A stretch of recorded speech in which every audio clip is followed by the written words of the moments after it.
But sticking with Ukraine, 6 London taxi drivers who wanted to help in the refugee crisis have recently returned from Poland after lending a hand. They drove from here in convoy to drop off aid and supplies and to transport refugees back here.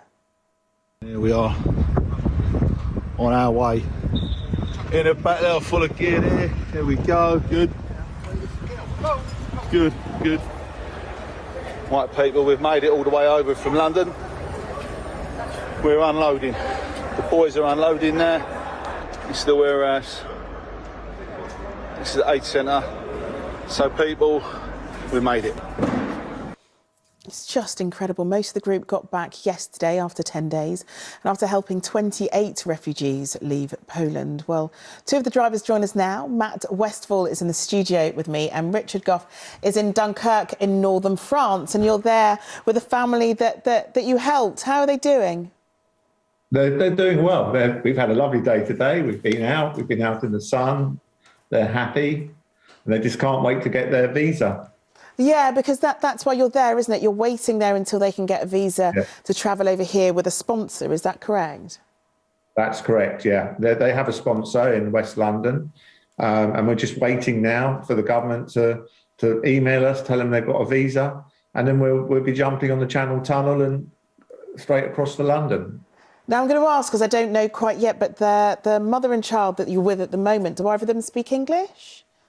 Not. I'm very bad speak English, unfortunately. Oh. Well, your English is better than my Ukrainian, I can tell you that. But what does it mean to you to have the guys to come over to Poland and bring you here? What does it mean to you? What are you thinking? Я могу говорить in Ukraine? Yeah, what are you thinking about having people to come over? Are you pleased? Yeah, you're happy. Well, you're happy. Are you happy? No. I'm Well, I tell you what, let's talk to Matt, who's in the studio, because Matt, it was your idea to get your guys involved in this, wasn't it? I mean, we all sort of sit here wanting to do something, but you guys actually went over and did something. But why?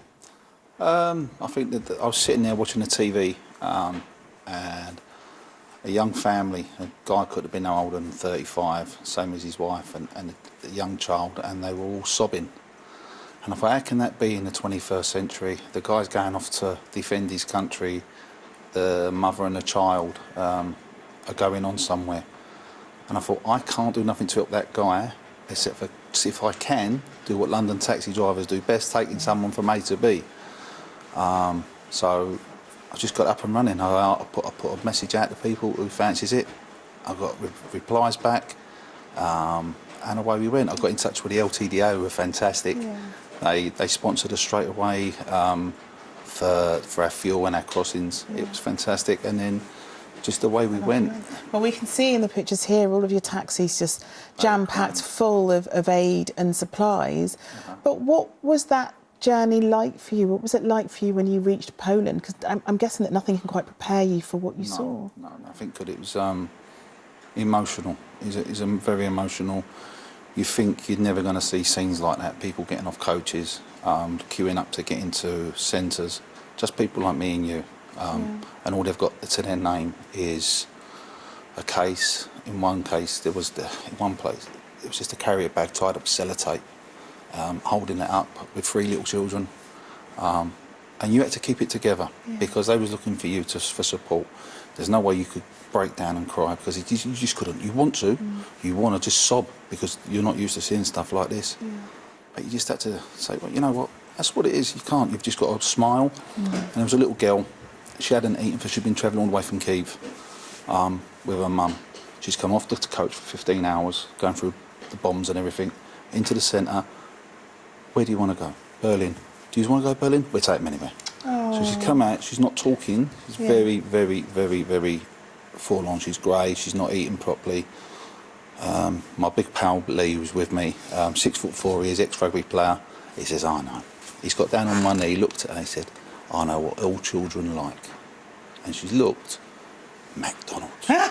her eyes completely lit up. Oh, that's and it was incredible. Just like, We got her to the McDonald's and then we filled her up, and you know Yeah. what? She slept in the back of the cab comfortably for 12 hours That's all the way to incredible. Berlin. Can't go wrong with a burger and chips. And, you know, you've really impacted those kids, and those families, which is absolutely amazing. And Richard, do you know how much longer the family you're there with, do you know how much longer it will take for them to be able to come here? Well, we're hoping by the end of the weekend that they might have their visa. As soon as we get that visa, we'll be off. We'll be coming over. I think my wife wants me home anyway. Well, I think hopefully they'll be resettled in London. As if they are, we'll make sure we keep an eye on them and you guys. But thank you both so much for joining us. And, you know, thanks for driving over. Thank you.